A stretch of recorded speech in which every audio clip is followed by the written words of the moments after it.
this has all gotten out of hand. That's what I think. Yeah. I think this has all gotten out of hand, and 888-957-9570 is the number. Would love to, as always, dip our toe in the water and kind of get what all of you are thinking in your perspective.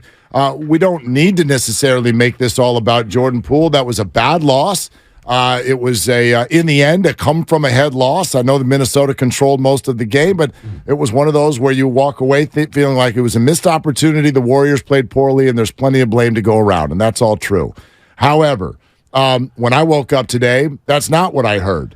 I hear people freaking out about the Jordan Poole turnover. It was not the only turnover, and it was a turnover where Steph Curry patted himself on the chest, and I also thought to myself, gosh, y'all must live wonderful lives, because you all went out on Friday night and had the time of your lives, and clearly none of you watched basketball on Friday night, because Jordan Poole in the game against Philadelphia on Friday night was about as good of a basketball player as the Warriors have seen all year long. Single game performance, wow, sure. That's bold. He was tremendous, and he was tremendous in a bunch of different ways. It was not just passing the ball. It was not just clutch shooting. It was on the defensive end of the floor as well. And sure, that was only one game the same way this is only one game. But it is my opinion that while Jordan Poole is prone to bad decisions down the stretch, and is still a young player whose feet are moving faster than his brain at times, this has also gotten out of hand.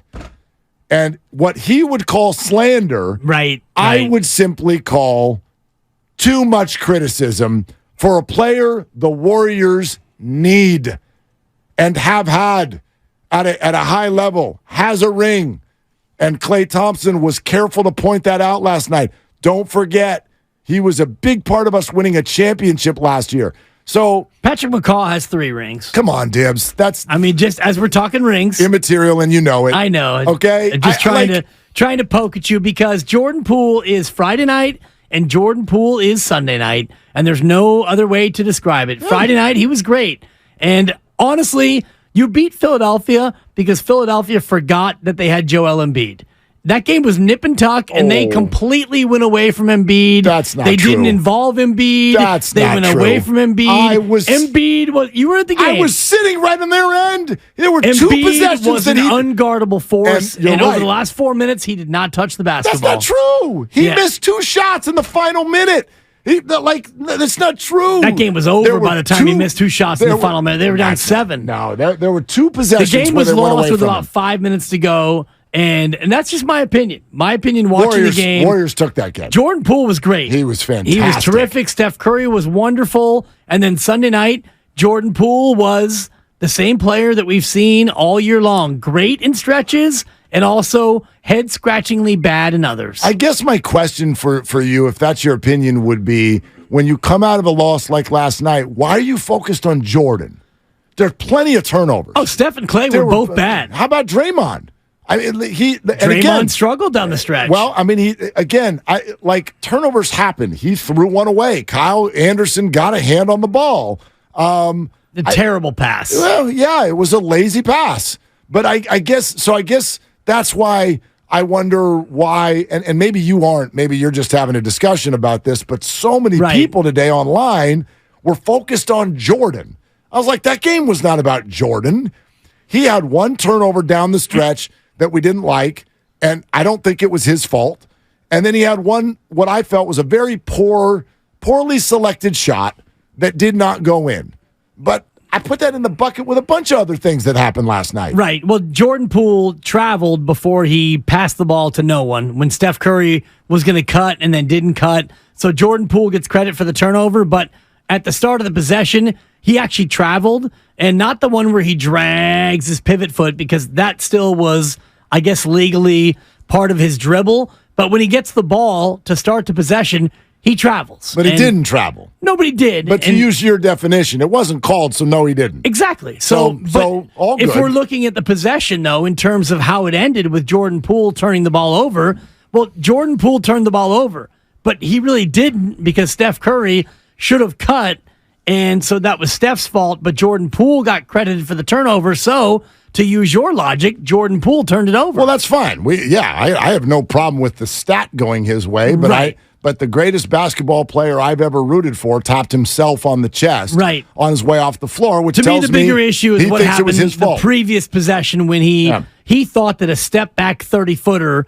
for a guy who doesn't shoot the three very well, and he shoots it worse than Draymond Green does, and we've talked about this, right? Statistically. Right, but he doesn't. But yes. But he does in terms of like just percentage. Yeah. And his percentage of step back 30-footers, I'd have to Google it. I would imagine it's not higher than his normal 3-point percentage. Yeah, I didn't like the shot, and I can say that because I didn't like the shot when he shot it. Like, I never liked I didn't like the shot because it didn't go in. No, the second he released it, I'm like, no, we can do better than that. With 9 on the clock, Yes. And by the way, a pick and roll where Looney, if you go spotlight that, y'all can do this. Go online and spotlight Jordan Poole's about 30 seconds left to go, a little bit more. And he does a step-back three from way behind the line. The pick and roll was there. Kevon Looney is right next to him with nothing but the wide-open paint in front of him. You give him the ball, they would have collapsed on him. It would have opened up a beautiful three-point shot for somebody or something.